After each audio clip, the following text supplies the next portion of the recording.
The first thing missing wasn't my food. It wasn't my phone, wallet, or anything a person would normally steal. It was an orange trail marker. One of those plastic squares nailed to a tree so hikers don't wander off the path. I had passed it 10 minutes earlier on my way to the creek. When I came back, the nail was still there. The marker was gone. Not cracked, not hanging. Gone clean, like somebody had slid it out from under the nail with something thin. Underneath it, scratched into the bark, were 3 short lines. The same 3 lines I had drawn in the dirt beside my tent that morning. My mark for east. That was the first time I thought about leaving. Welcome to the last broadcast, where some stories were never meant to be heard. I picked Red Thicket because it looked boring. No lake, no overlook, no families.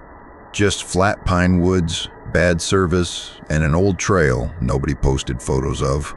I worked maintenance at an apartment complex. By Friday, I'm done with leaks, broken locks, and strangers. At the ranger office, the man behind the counter seemed surprised when I said, "Red Thicket." "You sure?" he asked. "Backcountry Site 9. He looked at my permit, then at me. "Markers get confusing back there." Then he folded the map and said, "If one looks wrong, don't fix it." The hike-in was normal. Mosquitoes, white mushrooms. Somewhere far off, a woodpecker kept tapping on a hollow tree. 3 taps. Silence. 3 taps. The orange markers started 50 yards from the parking lot. Small squares, chest high, every 100 yards or so. After a little over an hour, I found the site.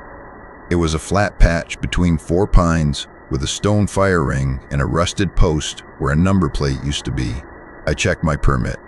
Site 9. I set up my tent, hung my food bag, and scratched 3 short lines in the dirt with a tent stake, pointing east. My dad taught me that. No one direction for sure. Then I walked downhill to filter water. 10 minutes, maybe 15. When I came back, the nearest marker was missing. My first reaction was annoyance. I thought some idiot had taken it. A bored teenager. Another camper. Somebody who thought it was funny. Then I saw the scratches under the nail. 3 short lines, same spacing as mine, same angle. I looked back at my tent, still there, bright blue in the brown trees. No footsteps, no laughter, no movement, just the creek behind me. And that hollow tapping far off. I told myself the scratches were old. Maybe being alone was making me arrange things into a pattern. Then, I did exactly what the ranger told me not to do. I took the next marker down and nailed it where the missing one had been. I wasn't trying to be brave. I was irritated. It felt like fixing a crooked picture frame. By dark, I had almost convinced myself it was nothing. I made noodles, changed socks, and tried to read the same paperback page 3 times. Around 8:30, I heard metal scrape. Just once. A tiny sound, like a screwdriver slipping against a screw head. I turned off my headlamp. The campsite went black except for the pale ring of stones outside my tent. The sound came again from the rusted post. Slow, careful. I unzipped the tent just enough to shine my light out. There was a plate on the post now. Small, rusted, bent at one corner. It had not been there before. The number scratched into it was 14. I checked my permit, even though I knew what it said. Site 9. I looked back at the post. Site 14. That was when it stopped feeling like a prank. Whoever put that plate there had done it while I was 10 feet away. Inside the tent. I didn't sleep after that, not really. Around midnight, the tapping came back. 3 taps. A pause. Then 3 taps again. Only now, it wasn't in one place. It started beyond the creek, then behind my tent, then off to my left. Never close enough to see, never far enough to ignore. I kept waiting for something human, a laugh, a whisper, a branch snapping under a boot. Nothing. Just 3 taps moving around the campsite like someone checking the corners of a room. A little later, the tent pole flexed. Not a shake. More like somebody pressed it with 2 fingers to see if I was awake. I stayed still until my legs hurt. Morning made everything look stupid. My stove was where I left it. My food bag was tied up. My damp shirt was still hanging there. I even made coffee, pretending I was calmly deciding what to do. Then I noticed the markers. Every orange square I could see from camp had been turned around. Not removed, flipped. The reflective side faced away from the trail, deeper into the woods. I should have packed right then. Instead, I followed the closest one. Not far, maybe 4 minutes. I told myself I just needed one clear answer before I left. The path wasn't on my map. The ground was too clean, like someone had dragged branches aside to make a narrow hallway. Then I saw the lantern. It hung from a low branch. Old metal frame. Cloudy glass. Not lit. Tied to the handle was a strip of blue fabric. Same color as my tent.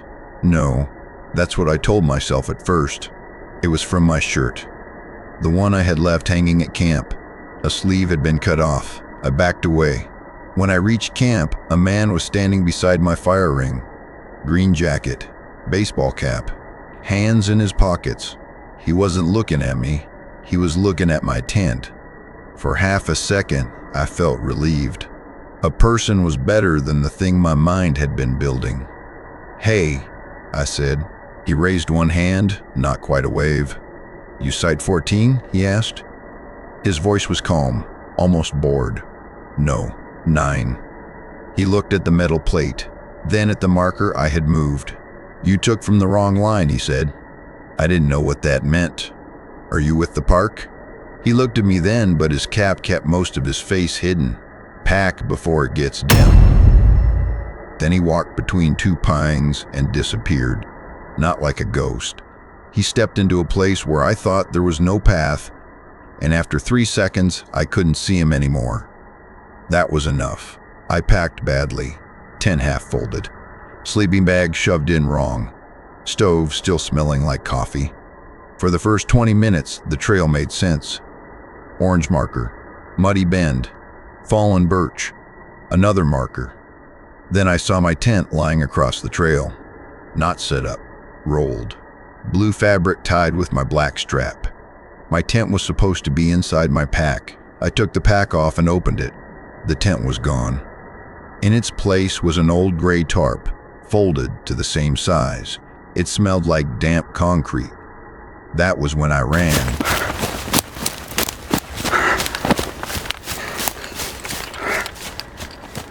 Not fast. The pack was heavy and the trail was uneven, but I ran the way you run when making noise doesn't matter anymore. Orange marker, orange marker, orange marker. Then the trees opened and I saw the parking lot. My car was there. So was a white parked truck. For a second, I almost cried from relief. Then I noticed the truck was empty. The ranger from the office stood at the trail board. His radio was in his hand, but he wasn't using it. I came out talking too fast. The marker, the plate, the man, the tarp. The ranger didn't interrupt. That made me feel safe. He asked for my permit. I gave it to him. He looked at it for a long time. Then he said, "This says Cedar Loop." I almost laughed. "No, you gave me Red Thicket." He turned the permit around. My name was on it. The date was right. But the location said Cedar Loop, printed clearly. The ranger looked past me toward the trees. His face changed in a small way. Not fear, recognition. He unlocked the trail board. There were 3 maps inside. Cedar Loop, Lake Spur, Red Thicket. Only Red Thicket had been removed. Behind the empty space, scratched into the wooden backing, were 3 short lines. The ranger reached behind the cedar loop map and pulled out a stack of orange markers. Dozens of them. Each one had a number scratched into the back. 8, 9, 10, 11. He put them back carefully. "Drive to the main road," he said. "What is this?" "Don't stop at the first pull-off." That was too specific. I asked him what he meant. He looked toward the tree line. Between 2 pines, I saw the edge of a green sleeve move backward into the dark. The ranger raised his radio, then lowered it without pressing the button. I got in my car. At a gas station 15 miles away, I emptied my pack by the air pump. The gray tarp was gone. My tent was back. Wet. The inside kind of wet, like breath collects on nylon when someone sleeps in it with the door zipped shut. My tent stake bag had been opened. Each stake was lined up in a row, all except 3. Those 3 were bent into small hooks, the kind you could use to pull a marker from under a nail. That was when I remembered my work keys. I had brought the whole ring by accident. Apartment keys, service doors, boiler room, storage cages. On the ring was a brass tag with the building name and the words "Maintenance Access" stamped into it. The tag looked cleaner than it had that morning, like somebody had rubbed it with their thumb for a long time. I called the ranger office from the gas station. A woman answered. I asked for the older ranger with the gray mustache. She said that nobody like that worked there. I described the truck. She put me on hold. When she came back, her voice was careful. "Sir, Red Thicket doesn't have assigned backcountry sites." I said, "Mine said Site 9. Red Thicket has been walk-in only since 1998.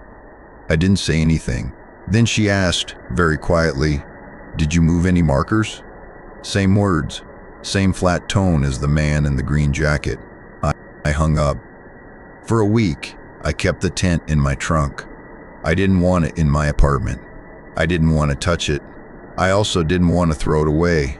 On trash day, I carried it behind my building before sunrise. The alley was empty except for the buzzing security light. Before I threw the tent in the dumpster, I unrolled it once. There was dirt inside. Pine needles. 1 dead mosquito stuck to the mesh. And pressed into the nylon floor, not written or cut, just shaped by damp creases, were 3 short lines, my east mark. Except they weren't pointing east. They pointed across the alley, toward the employee maintenance door, the one I had fixed 2 days before I left for Red Thicket. I stood there with the tent half in my hands, looking at that door, and nailed to the inside of it, at chest height, was an orange trail marker, reflective side facing in. Under it, scratched into the metal, was the number 14.